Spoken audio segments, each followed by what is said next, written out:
Баршаңызға сәлем достар, каналға қош келдіңіздер. Сіздермен Ақбота. Бүгін сіздермен шабдалыдан, яғни персиктен жасалатын өте дәмді вареньенің рецептімен бөлісетін боламын.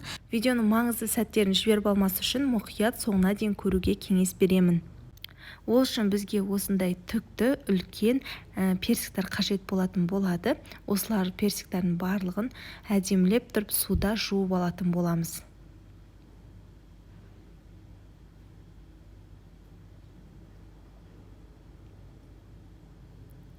Жуып алынған персиктеріміздің сыртын аршып тастайтын боламыз. Бұл персиктердің сырты негізі қалың әрі қатты болып келеді, сондықтан міндетті түрде алып тасталған дұрыс. Мендегі персик кішкене қаттырақ болғаннан кейін сырты алыну қиынырақ болды. Осылай пышақтың көмегімен барлық персиктердің сыртын осылай аршып шығамыз. Және де міндетті түрде ортасындағы сүйегін алып тастаймыз.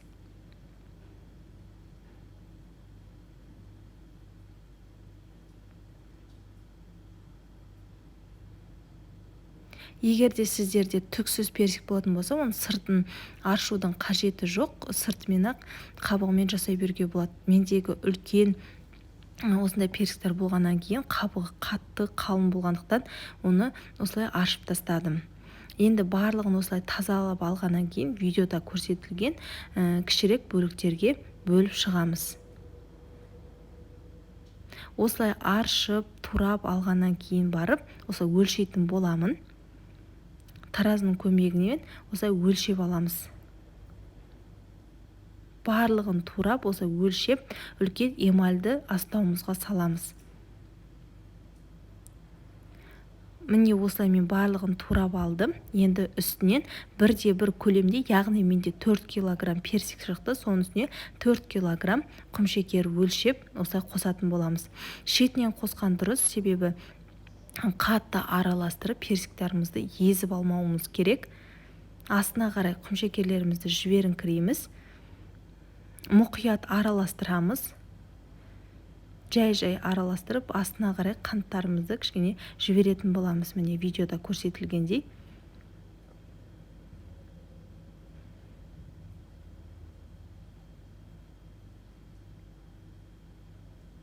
Енді осы вареньемізді бетін жауып, кемінде 6 сағатқа немесе 1 түнге қанты ерігенше қалдырамыз. Менде шамамен 5-6 сағат осылай тұрды, қанты еріп, бір шама өзінің осылай суы бөлініп шығатын болады. Ешқандай да су қоспаймыз. Астын кішкене ғана араластырып жібереміз да газға қоямыз отқа.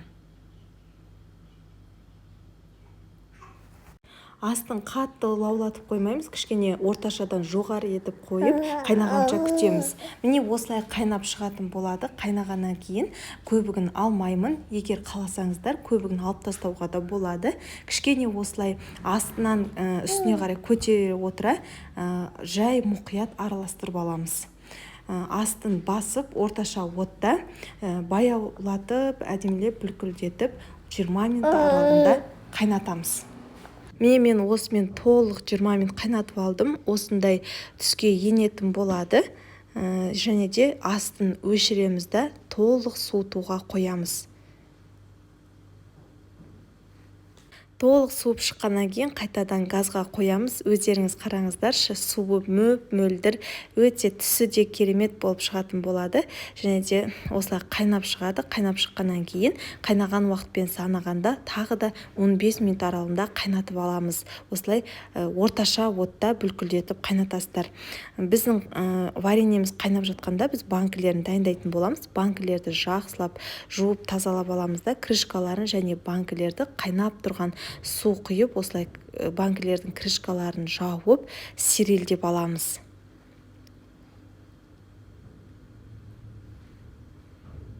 Бес минут өткеннен кейін банкілердің ішіндегі суды толық осылай төгіп тастаймыз.